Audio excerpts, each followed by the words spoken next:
16 सोमवार व्रत कथा। मृत्यु लोक में भ्रमण करने की इच्छा करके एक समय श्री भूतनाथ भगवान भोलेनाथ माता पार्वती के साथ मृत्यु लोक में पधारे।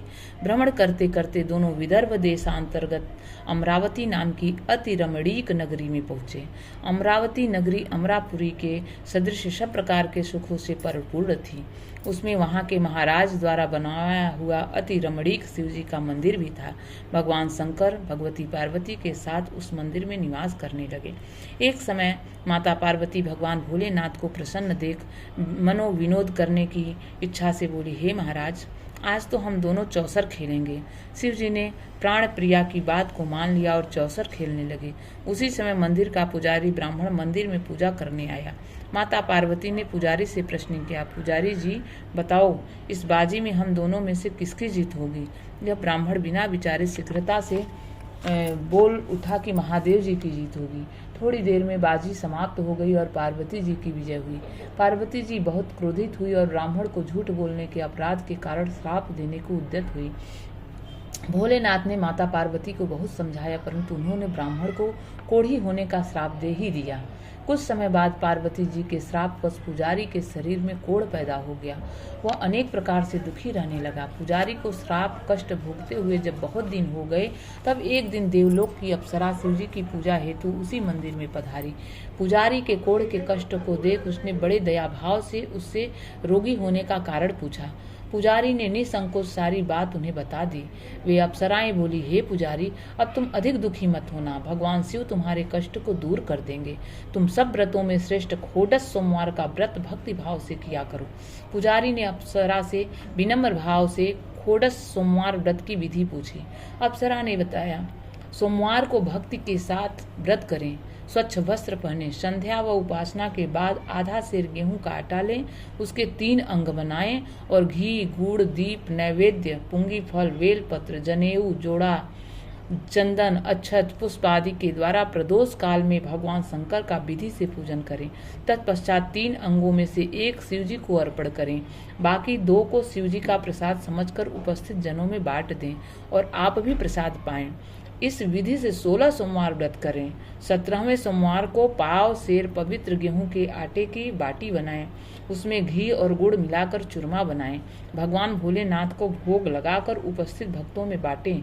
उसके बाद कुटुंब सहित प्रसाद लें तो शिवजी की कृपा से उसके सभी मनोरथ पूर्ण हो जाते हैं। ऐसा कहकर अप्सराएं स्वर्ग को चली गईं। ब्राह्मण ने यथाविधि खोडस सोमवार व्रत किया तथा भगवान शिव की कृपा से रोग मुक्त होकर आनंद से रहने लगा। कुछ दिन बाद शिव जी और पार्वती फिर उस मंदिर में पधारे। ब्राह्मण को निरोग देख पार्वती जी ने ब्राह्मण से रोग मुक्त होने का उपाय पूछा तो ब्राह्मण ने 16 सोमवार व्रत की कथा सुनाई। पार्वती जी अति प्रसन्न हो ब्राह्मण से व्रत की विधि पूछकर स्वयं व्रत करने को तैयार हो गई। व्रत करने के बाद उनकी मनोकामना पूर्ण हुई तथा उनके रूठे पुत्र स्वामी कार्तिकेय स्वयं माता के आज्ञाकारी हुए। कार्तिकेय जी को अपना यह विचार परिवर्तन का रहस्य जानने की इच्छा हुई। वे माता से बोले, हे माता, आपने ऐसा कौन सा उपाय किया जिससे मेरा मन आपकी ओर आकर्षित हुआ है? पार्वती जी ने वहीं खोडस सोमवार व्रत की कथा उनको सुनाई। कार्तिकेय जी ने कहा, इस व्रत को मैं भी करूंगा, क्योंकि मेरा प्रिय मित्र ब्राह्मण बहुत दुखी दिल से परदेश गया है, हमें उससे मिलने की बहुत इच्छा है। कार्तिकेय जी ने भी इस व्रत को किया और उनका प्रिय मित्र मिल गया।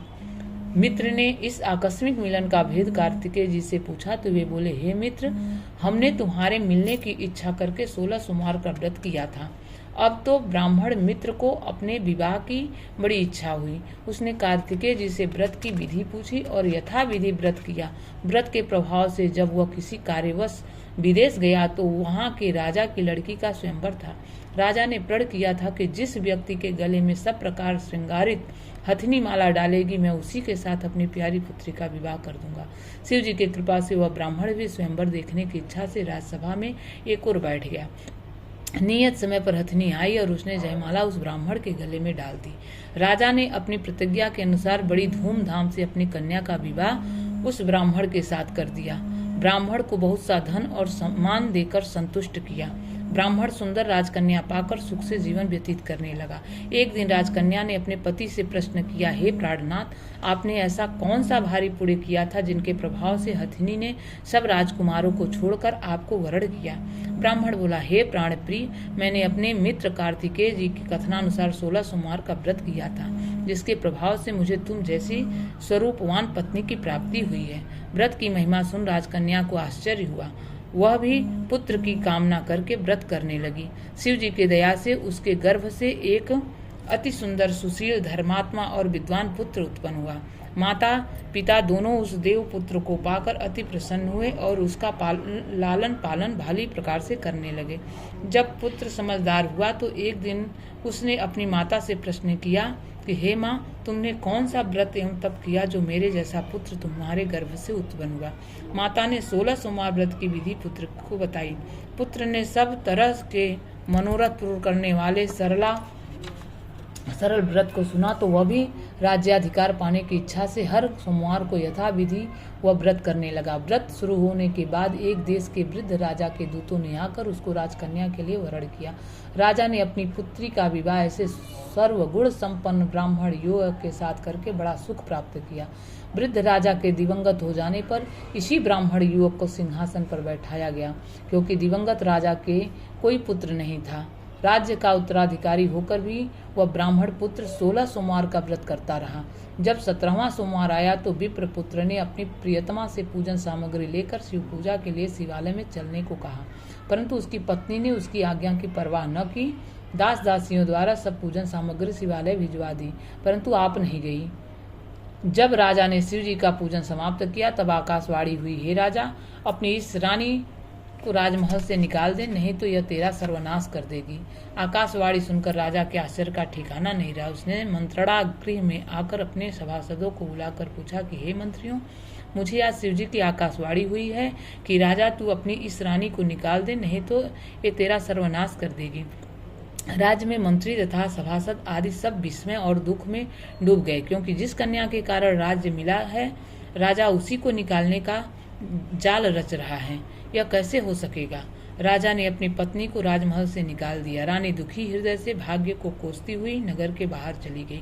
बिना पद प्राण फटे वस्त्र पहने भूख से दुखी धीरे धीरे चलकर वह एक ग्राम में पहुंची। वहां एक बुढ़िया सूत काट कर बेचने जाती थी। रानी की करुण दशा देखकर बोली, चल तू मेरा सूत बिकवा दे, मैं वृद्ध हूँ, भाव नहीं जानती हूँ। यह बात सुन रानी ने बुढ़िया के सिर से सूत की गठरी उतारकर अपने सिर पर रख ली।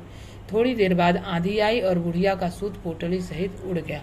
बेचारी बुढ़िया पछताती रह गई और रानी को अपने से दूर रहने को कहा। इसके बाद रानी एक तेली के घर गई। शिव जी के प्रकोप के कारण तेली के सब मटके उसी क्षण चटक गए। तेली ने भी रानी को अपने घर से निकाल दिया। अत्यंत दुख पाती हुई रानी एक नदी के तट पर गई तो नदी का समस्त जल सूख गया। तत्पश्चात रानी एक वन में गई। वहां जाकर सरोवर में सीढ़ी से उतरकर पानी पीने गई। उसके हाथ का स्पर्श होते ही सरोवर का नील कमल के समान जल असंख्य क्रीड़ामय होकर गंदा हो गया। रानी ने भाग्य पर दोषारोपण करते हुए उस जल को पीकर पेड़ की शीतल छाया में विश्राम करना चाहा, परंतु रानी जिस पेड़ के नीचे जाती उस पेड़ के पत्ते तत्काल गिर जाते। वन सरोवर जल की ऐसी दशा देख गौ चराते ग्वालों ने अपने गुसाई जी से, जो उस जंगल में स्थित मंदिर में पुजारी थे, यह बात बताई। गुसाई जी के आदेशानुसार ग्वाले रानी को पकड़कर गुसाई जी के पास लाए। रानी की मुख कांति और शरीर शोभा देख गुसाई जी जान गए कि यह अवश्य ही कोई विधि की गति की मारी कुलीन स्त्री है। पुजारी ने रानी से कहा कि पुत्री, मैं तुमको अपनी पुत्री के समान रखूंगा, तुम मेरे आश्रम में ही रहो, मैं तुमको किसी प्रकार का कष्ट नहीं दूंगा। गुसाई जी के वचन सुनकर रानी को धीरज हुआ। वह आश्रम में रहने लगी। रानी जो भोजन बनाती उसमें कीड़े पड़ जाते, जल भर कर लाती उसमें भी कीड़े पड़ जाते। रानी की यह दशा देख गुसाई जी भी बहुत दुखी हुए और रानी से बोले, हे बेटी, तुम्हारे ऊपर कौन से देवता का कोप है जिससे तुम्हारी ऐसी दशा है। पुजारी की बात सुन रानी ने शिव जी महाराज के पूजन का बहिष्कार करने की बात बताई तो पुजारी शिव जी महाराज की अनेक प्रकार से स्तुति करते हुए रानी से बोले कि पुत्री, तुम सब मनोरथ पूर्ण करने वाले 16 सोमवार व्रत को करो, उसके प्रभाव से अपने कष्टों से मुक्त हो सकोगी। गुसाई जी की यह बात मानकर रानी ने 16 सोमवार व्रत किए और 17वें सोमवार को विधि विधान सहित पूजन किया। उस पूजन के प्रभाव से राजा के हृदय में विचार उत्पन्न हुआ कि रानी को गए बहुत समय व्यतीत हो गया, न जाने कहाँ कहाँ भटकती होगी, उसे ढूंढना चाहिए। यह सोच रानी को तलाश करने के लिए राजा ने चारों दिशाओं में दूत भेजे।